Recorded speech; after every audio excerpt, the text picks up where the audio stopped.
Welcome, it's Local Edition. I'm Brad Pomerance in Sacramento today, and we are joined by Brian Maienschein. He is a member of the California State Assembly. Prior to joining the Assembly, you were the commissioner in San Diego County for homelessness.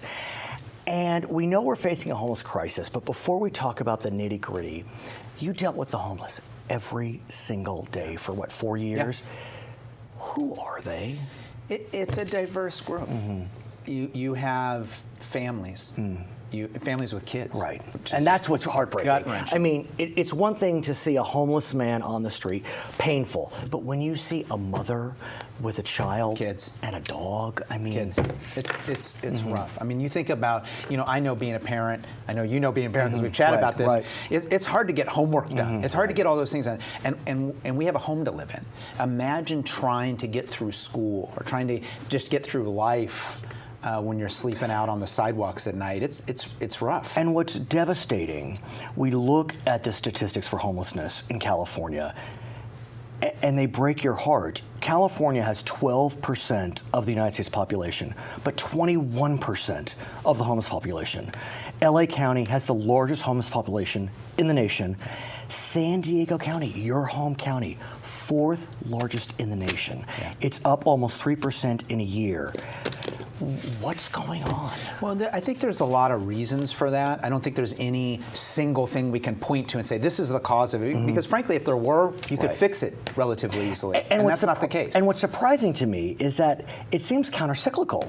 I mean, I would have thought that the homeless crisis would be most dramatic, I don't know, 5, 7, 8 years ago in the midst of the recession. But we're coming out of recession, and yet our numbers are spiking.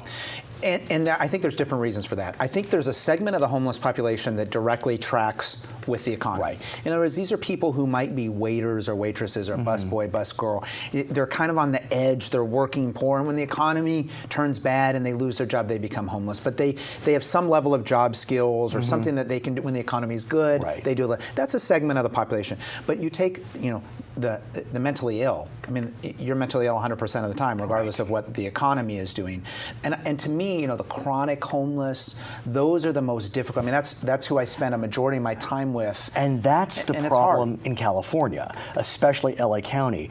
LA County chronic homelessness has grown 55% in 2 years. Right.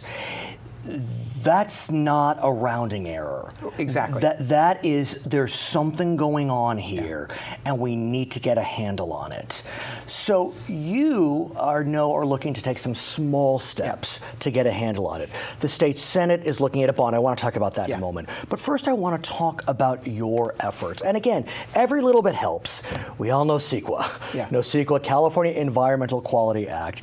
And it focuses upon the construction of buildings and other things to be done in a way that will not adversely impact the environment. But it can be used as a weapon, one could argue. What's happening as it relates to CEQA and homeless construction projects for the homeless? So I'm really pleased. Yeah. I had a bill that just recently got through the Natural Resources Committee that would waive CEQA if you're building transitional housing for the homeless or supportive housing for the homeless. Okay. I think that's an important step because it makes building that type of housing easier. It makes it cheaper. Those are good things. So you got it through. I got it through. That's a miracle. Yeah. I mean, CEQA reform is very tough. Even though the Democratic governor wants CEQA reform, we didn't get CEQA reform for dams, for example. Yeah. I know some of your colleagues were looking to do that, but somehow you pushed it through. It's still pending. I mean, it went through committee, but you're feeling good that it's going to march forward. I do. I think there's a commitment, and I credit my Democratic and Republican colleagues both,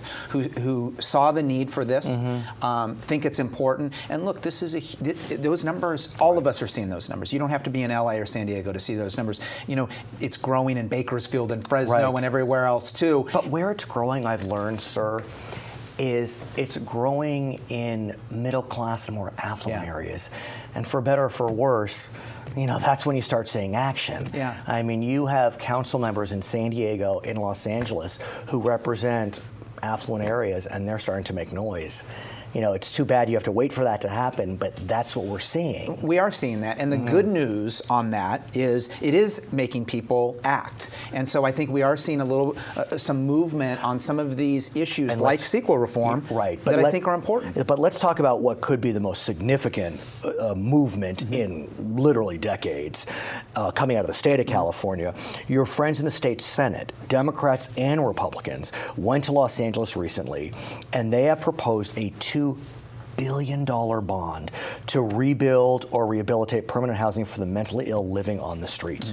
What do you make of that? I know it's early, and I'm not asking you for, an endorsement, but generally speaking, the fact that it's even being discussed, what do you make of that? Well, it's early, and of course, as with anything, the devil's in the details. Having said that, I'm excited about it. I'm excited that there is this focus on this issue.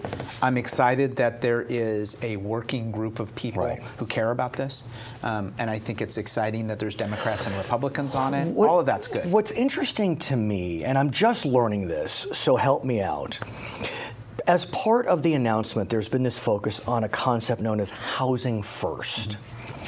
And I guess under the housing first concept, the goal is to get these folks into a facility and not worry about substance abuse, addiction up front. Because so often it was, sure, you can come live in our temporary housing, but we're going to drug test you the minute you walk in, and we're going to drug test you every 3 days. And if you fail that test, you are out. Now there's a sea change on that question. What do you make of that? Well, I think the idea behind it is that the problems associated with homelessness can't be dealt with when you're living on the street. That you need the housing first, and that's why it's called housing first. You need the housing first, get in the housing, and then these issues, substance abuse, mental health. And if you think about it, in terms of, let's talk about mental illness for a second.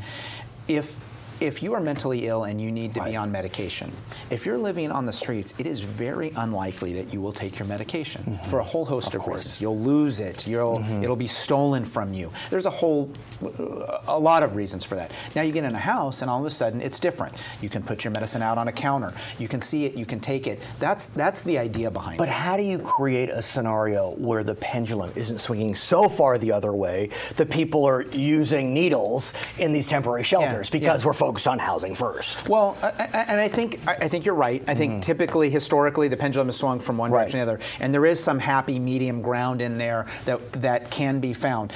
An example being is for that homeless person who's in housing, who starts addressing their let's say substance abuse, or mental health issues, they're not going to be in that housing long term if they don't fix that. This gives them the opportunity to fix that, to become clean, to become sober. That's the ultimate goal. It won't work in every case, let's be honest, but it will work in a lot of them. One of the biggest issues we face when we look at homelessness is also housing.